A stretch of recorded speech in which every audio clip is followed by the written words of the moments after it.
Bills are facing some concerning news heading into Week 2 against the New York Jets. Thursday's injury report revealed a major setback. Star defensive tackle Ed Oliver, who dominated in Week 1, was spotted in a walking boot and using a scooter to keep weight off his left foot. That wasn't the case just a day earlier when he spoke with the media, making this a surprise development that has raised a lot of eyebrows. Reports out of practice showed Oliver was even joking around and playing ping pong with teammates before suddenly switching to the scooter and leaving the facility. At this point, no one knows exactly when or how this injury occurred. Was it something that flared up from Week 1? Did it happen during practice? The timing is unclear, but the concern is real. Oliver was easily the Bills' most disruptive presence on the defensive line in the opener.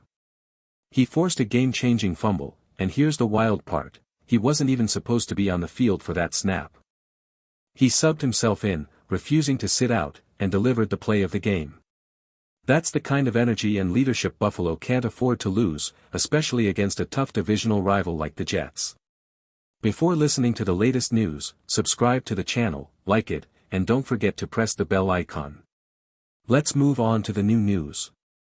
If Ed Oliver is unable to suit up in Week 2, the impact on Buffalo's front seven could be massive. His presence isn't just about clogging gaps, it's about creating disruption across multiple levels of the defense. Without him, the Bills' run defense, already shaky in the opener, becomes a glaring concern. The linebackers struggled badly against the run in Week 1, missing assignments and failing to plug lanes.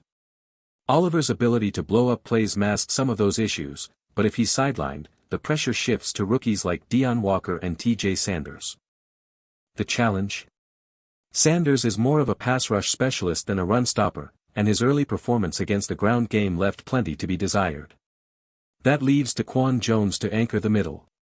While steady, he's more of a space holder than a true playwrecker. On the edges, Greg Rousseau brings length and pressure, but run defense isn't his calling card. The same goes for other rotation pieces. Without Oliver's dominance inside, the Jets could test Buffalo relentlessly on the ground, and right now the defense doesn't look equipped to hold up. But it's not all bad news. In the secondary, Taron Johnson, who sat out Wednesday with a quad injury, returned to practice on Thursday. That's a positive development for a unit that has been plagued by injuries dating back to training camp. The Bills already lost first-round pick Maxwell Hairston, who landed on injured reserve and will miss the opening 4 games. Johnson's return is huge because he was one of the defense's best performers in Week 1, showing toughness and reliability in coverage. Meanwhile, Christian Benford continues to work his way back from his own setback, and seeing him practice in full this week is another encouraging sign. For a defense that's been limping its way into September, having stability in the secondary provides at least some balance as the front seven faces uncertainty. Let's shift to the secondary, where there's both hope and concern. Tre'Davious White, still fighting his way back from injury, finally returned to practice on Wednesday. That marked his first on-field action since August 21st, and while it's a step in the right direction, his status remains uncertain. White's leadership and experience are irreplaceable, and if he can't suit up, Buffalo will be forced to lean on depth that hasn't been fully tested. In that scenario, Cam Lewis becomes a critical figure. Lewis looked steady in limited reps during Week 1, but asking him to handle a full workload at nickel is another story. He's tough, he's competitive, but giving him every defensive snap in a divisional matchup against the Jets could be a gamble. The good news? Taron Johnson returned to practice this week. Johnson's presence is huge, not only because of his consistency, but because he brings physicality at the nickel spot that Buffalo desperately needs.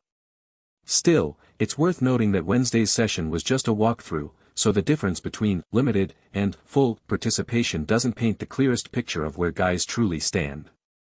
Moving up to the linebacker room, the story gets even more concerning. Shaq Thompson was sidelined on Wednesday but managed to return Thursday, which helps. Even though he isn't expected to log heavy snaps, his presence provides much-needed depth. Why does that matter so much? Because the Bills' top duo, Terrell Bernard and Matt Milano, struggled mightily in Week 1. By every measure, they were liabilities against the Jets' rushing attack and looked out of rhythm in coverage. Advanced grades from analysts confirmed what fans saw with their own eyes: missed tackles, poor positioning, and little impact on the game. For a defense that prides itself on discipline, seeing two of its starting linebackers ranked near the bottom of the league after just 1 week is alarming. The unit desperately needs a bounce-back performance, and with questions surrounding Ed Oliver and the defensive line, the pressure on Bernard and Milano only grows. If Buffalo can't shore up the middle of the field, opposing offenses will exploit that weakness over and over. This is the reality heading into Week 2. The Bills' secondary is inching back toward health, but the linebacker play has to improve dramatically, or the defense as a whole is in trouble.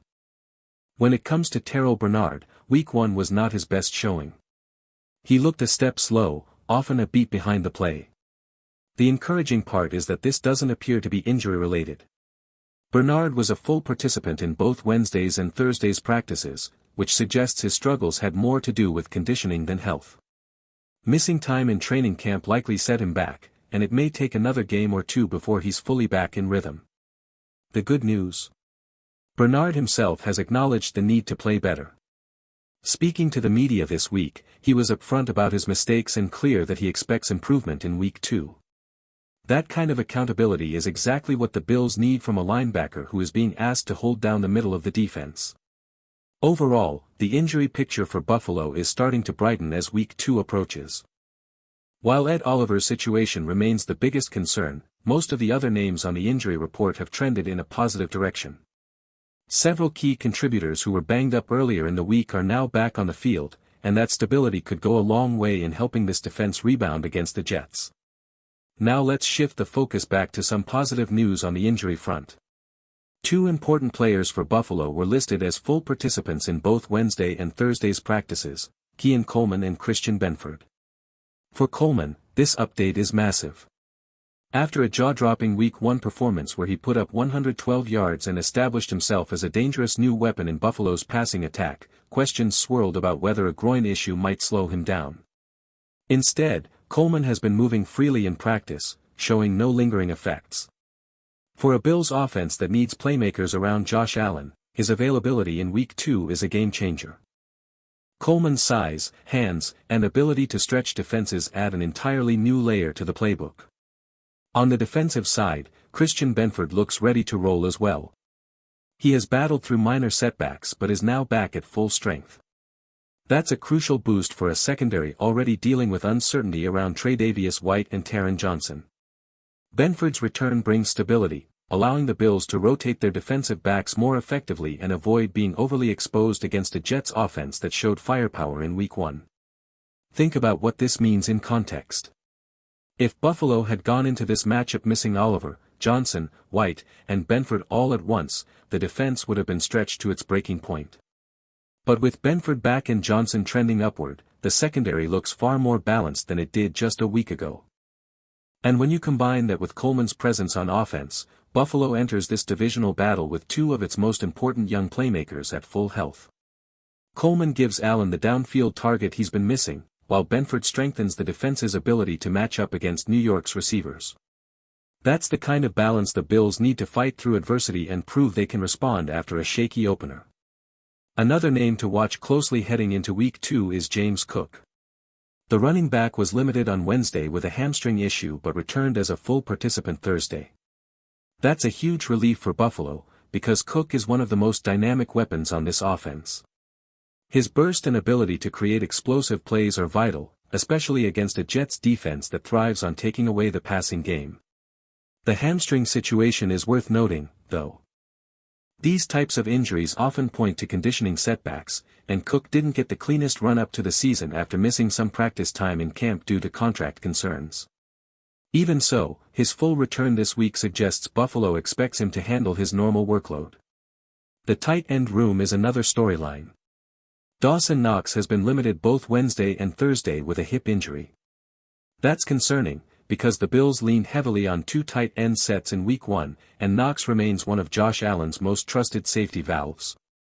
If he's not at full strength, the offense loses some versatility. But there's also opportunity here. Rookie Jackson Haw, who made noise with a 30-yard grab near the goal line last week, could see more snaps if Knox is limited. It's a chance for Haw to prove he can handle a bigger role in high-leverage moments.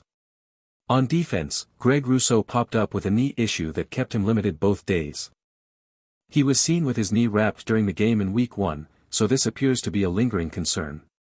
The expectation is that Rousseau will still play, but the Bills can't afford to lose him.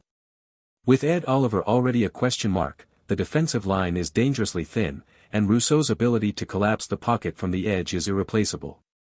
Special teams also took a hit when Brandon Codington went down with a knee injury in the third quarter of Week 1. He returned to the field with a brace, gutting it out on kick and punt returns, but the way he was rolled up on during the play left trainers keeping a close eye. His toughness was impressive, but the Bills will need him healthy if they want stability in the return game and depth at receiver. Buffalo's special teams situation deserves a closer look this week. The team's primary kick and punt returner showed up on the injury report, never the kind of headline you want to see. The good news is he was able to log a full participation in Thursday's session, which eases a lot of the early concern. Limited action early in the week often means caution, not crisis, and in this case, it seems the Bills were simply managing his workload. Then there's the case of Jordan Hancock. His name popped up unexpectedly with a shoulder issue, something that wasn't listed earlier in the week. This traces back to the preseason finale against Tampa Bay, where he first tweaked it. Since then, it's been a matter of pain tolerance and recovery, not a brand new setback. Still, it's worth tracking because Hancock was already a healthy scratch in Week 1. The safety competition in Buffalo has been unforgiving, and every rep matters. Coaches and fans alike saw promise from him in August, so the question becomes, will he fight his way into the rotation once he's cleared, or will this injury hold him back from making an early season impact? The most encouraging development of the week, however, belongs to Tre'Davious White. For the first time since August 21st, he returned to practice, working on that lingering groin injury. Limited participation both Wednesday and Thursday is exactly what the staff wanted to see: slow, steady progress without setbacks. White doesn't need to come back and immediately shoulder CB1 duties. With Dorian Strong shining in Week 1 and Maxwell Harrison still on injured reserve, the Bills have breathing room. White can be eased into the mix as a CB2 or rotational piece instead of being thrown back into heavy snaps right away. That's a big win for his long-term durability, especially when considering his age and past injuries. So, as the Bills prepare for Week 2, the injury report tells a mixed story.